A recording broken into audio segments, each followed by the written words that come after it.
Assalamualaikum, Next Avtogaz abonachilari. Bugungi navbatdagi avtomobilimiz Kia Sonet avtomobili. Black Edition variantda, xudo xolasa, full kompleksida metan gaz ustunovka qilganmiz.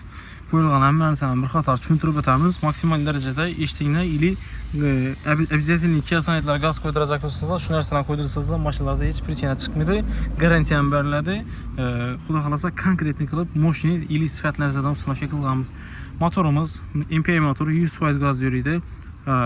4 silindir, lekin 8 tane benzin injektori bor.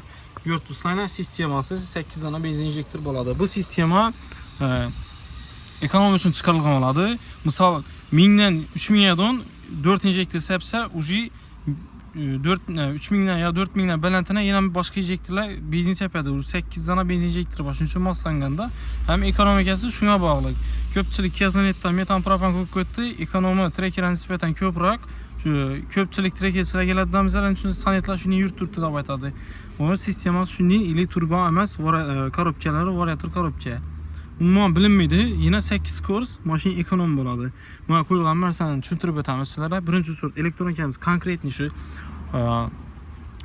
4 silindir 8 dana benzin injektori qo'yiladigan elektronikamizni ustunovka qilganmiz. Ya'ni Stark kompaniyani original Stark 308 Kmax Plus oborangizni ustunovka qilganmiz. Bu narsamiz original bo'ladi. Xudo xolasa, konkretni akkuratniyat kriptniyalar bilan mashinani ustunovka qilganmiz. Simlarimizni gofralar bilan zavod etib berganmiz. Sim takilishlarni hammasini poykalab, mashinada sifatlarni garantiyalar qilib berilgan. Şu elektronikamiz mashinani idealni yuritadi. Ertangi bir gün benzin injektor boshqa sistemasini buzib qo'ymaydi. Xudo xolasa, konkretni bo'ladi. OBD funksiyalari ulangan. Injektorlarimiz Krasny Sport injektor durishini ko'rib tursa, konkretni mashinani ustunovka qilib berganmiz. Maksimal darajada har bir silindrga gaz yetirib berish uchun 4-5 sm shlanka bilan har bir silindrning ustiga qo'yilgan. Odinoshchining sababi har bir silindrning ustiga shunday taqlanib turadi. 4-1 bo'lsa, komplekt birera ustunovka qilinadi, ya bera.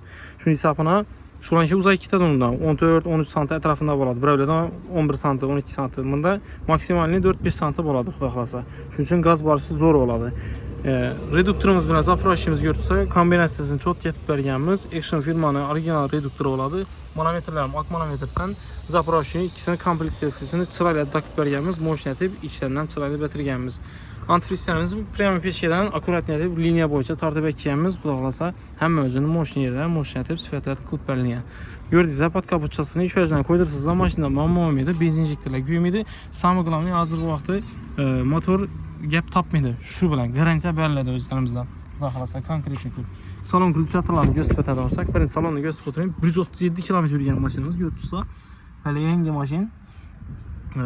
Salon kulchatorlarini shuna ustunovka qilib berganmiz. Letal tuz variant bo'ladi. Datchiklar kamayib ko'payadi oladi. Salon podsvetka qilib beramiz. Xolasizlar yonboshlarni yashil desangiz yashil, xolasizlar qizil, chiqib sizlarning sveti yoqsa shunda qilib beriladi. Xudo xolasa, mashina qilingan ko'ribsizlar. Keyin bagaj qismini nav qo'yibsizlar desangizlar, 3 dona 30 balon joylashtirib berganmiz. Ya'ni Kia Sonet ko'ribsizlar, bagaj qismini 3 dona 30 balonni konkretni qilib sifatlatib berganmiz. Original balonlar bilan telarni zavod postavka ishlanadi. To'g'ri balon o'zi qo'yilmaydi. Oddiy turkchalardan gofralarni kiyib mashinani sifatlatib bergan bo'lishini ko'rsizlar. Dokumentlar o'zlarimizdan bo'ladi. Hamma dokumenti yagona darajasi hammasini qilib beriladi, xudo xolasa. Balonni kraniklaridan konkretni qilganmiz. Balonimiz QR-kod bo'ladi. Dokumentlarni ertangi bir kun ko'pchilikda isbotga yaramin qiladi. Xudo xolasa, bizda originali bo'ladi. Sifatlatib berganmiz mashinani ko'rsizlar. Shunday xizmatlar kerak bo'lsa, bemalol aloqa chiqarsa, hamma xizmat turdagimiz metan propan olsin, gaz ustunovka qilib beramiz. Ili ligirovka remont ham qilamiz. Bemalol kelaverasizlar.